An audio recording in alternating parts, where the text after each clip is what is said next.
and a business card found in Shanksville. The list goes on. A former high-level intelligence official commented to New Yorker magazine, "Whatever trail was left deliberately for the FBI to chase." They used hundreds of different payphones and cell phones, often with prepaid calling cards that are extremely difficult to trace. And they made sure that all the money sent to them to fund their attacks was wired in small amounts to avoid detection. Small amounts? Lieutenant General Mahmoud Ahmed, the director of the Pakistani Inter-Services Intelligence Agency, the ISI, was reported to have wired $100,000 to Muhammad Atta in August 2001.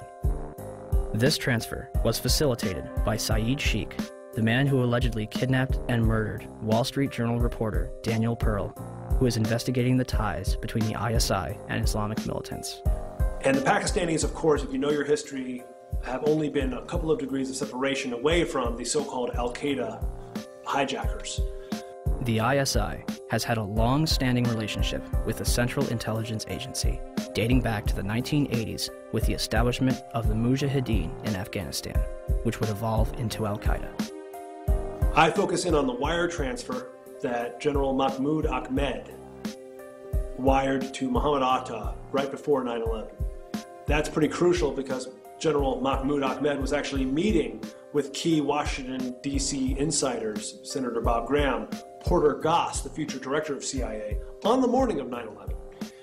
And he has a relationship not only with the CIA, but with Dick Armitage at State Department, Mark Grossman at State Department.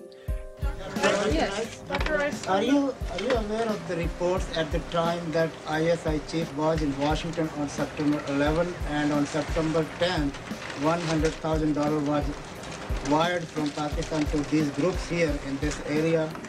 And why he was here, was meeting with you or anybody in the administration? I have not seen that report, and he was certainly not meeting with me. Yes? In the White House transcript of this exchange, which is delivered to the press, the information about the ISI is censored. Bob Graham and Porter Goss will later co-head a joint inquiry which publicly claims that the Bush administration received absolutely no intelligence that could have prevented the attacks. The meeting begins at 8 a.m. over breakfast at the Capitol building and lasts through Flight 175's impact with the South Tower. During his visit, which began on September 4th, Ahmed would also meet with the present CIA director, George Tenet. A month later, after reports of the transfer between himself and Atta, Mahmoud Ahmed retires from the ISI.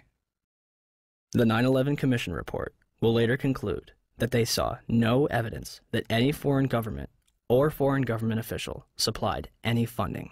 The Commission decided not only to omit the information, but to deny it entirely. On 172, page 172 of your report, the 911 report, you state, quote, "The U.S. government has not been able to determine the origin of the money used in the 911 attacks. Ultimately, the question is of little practical significance," end quote. How can you state that the question of who bankrolled the deaths of 3,000 American people on September 11th is, quote, of little practical significance? Because it costs so little money. That's the awful thing about it. It costs less than $500,000. That's why it was so hard to trace. We were able to find pieces of the $500,000, but it came in very small pieces. And you said earlier $500,000 to do the 9/11 operation. Well, we know that $100,000 was wired to Muhammad Atta directly from the head of Pakistani ISI. Well, I'm not aware of $100,000, but the Pakistan, I think, is the most dangerous country in the world. Why was there such a vested interest in covering up the transaction between the ISI and Muhammad Atta? And let's talk about that wire transfer, because Governor Kane had no basis for denial, because the FBI and the Wall Street Journal confirmed the General Mahmoud Ahmed wire transfer I'm talking about. But the 9/11 Commission deliberately said that funding is not important and assigning blame is not important to them, but it is to us.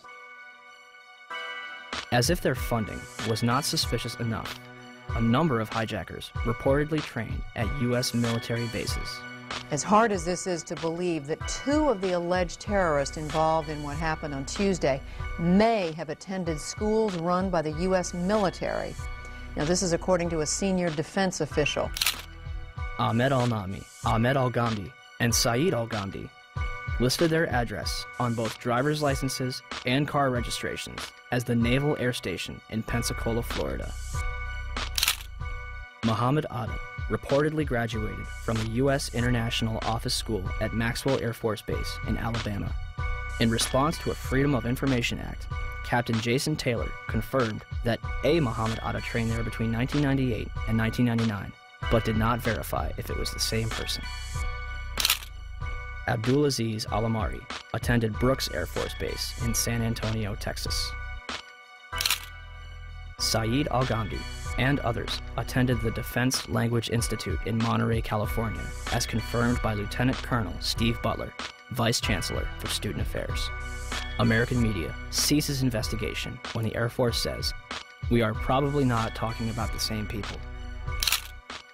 Two of the hijackers, Nawaf al-Hazmi and Khalid al-Madar, rented an apartment from and lived with an FBI informant.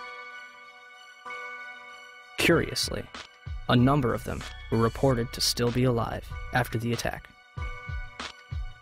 Finally, we were led to believe that the alleged hijackers were fundamentalist Muslims spending their final days preparing for paradise. Yet, in the week before the attacks, a number of them would drink, visit strip clubs, and solicit prostitutes. By all accounts, Atta and his cousin kept to themselves, except for last Thursday at this bar in Hollywood, Florida. It's believed both men came in, drank heavily, and then refused to pay the bill. And the guy got like very, very offended, and he said to me, he said, "Oh, I can pay my bill. I'm an airline pilot." And I was like, okay. Mahed Maked is spotted several times at a porn shop. Hamza al-Ghamdi ordered a porno in his hotel on September 10th. The mayor of Paterson, New Jersey, states that they are spotted more at go-go clubs than at mosques. Regardless of their actions, some of the hijackers' presence was known as early as 2000. What did we know? When did we know it? That's what some congressmen are asking now, and asking quite loudly. Did we know the year before 9/11 that one of the hijackers was a terrorist threat? Army Lieutenant Colonel Anthony Schaefer has gone public with his charge that Able Danger, a military intelligence project he worked with in 2000, identified Muhammad Atta, even pulled up his picture along with 3 other 9/11 hijackers as possible al-Qaeda members. We found the identities of 4 of the 9/11 hijackers prior to 9/11. But he says beginning in September 2000, 3 meetings he set up with the FBI were each canceled by military lawyers. Schaefer also says he remembers telling then 9/11 Commission staff at a meeting in Afghanistan about Atta and what the intelligence unit found back in 2000. And he was surprised that it did not show up in the Commission's report. I'm told confidently by the person who did move the material over that the 9/11 Commission received 2 briefcase-size containers of documents. I can tell you for a fact that would not be 1/20th of the information that Able Danger consisted of during the time we spent. A 9/11 Commission spokesman said nothing they got from the Pentagon in early 2004 backed up Schaefer's claim, quote, "None of the documents turned over to the Commission mentioned Muhammad Atta or any of the other future hijackers." Where is it? Where's the beef? Where's the substance? Where is this mysterious chart that purportedly says that Atta was connected in some real way to these other hijackers? We'd love to see it. The company responsible for the chart, Orion Scientific Systems, would claim that only 2 charts were produced and that Atta was not present on either one. Throw them all out, John. These are all the charts. Spread them out. These are all Orion-produced charts. These charts were all done by the data mining efforts. So the Orion Corporation lied to the Senate Judiciary Committee staff. All data mining efforts, and yet the company said to the Senate Judiciary staff, "We don't have any of those charts. They're not ours." Well, here they are. And their logos are on each one of them.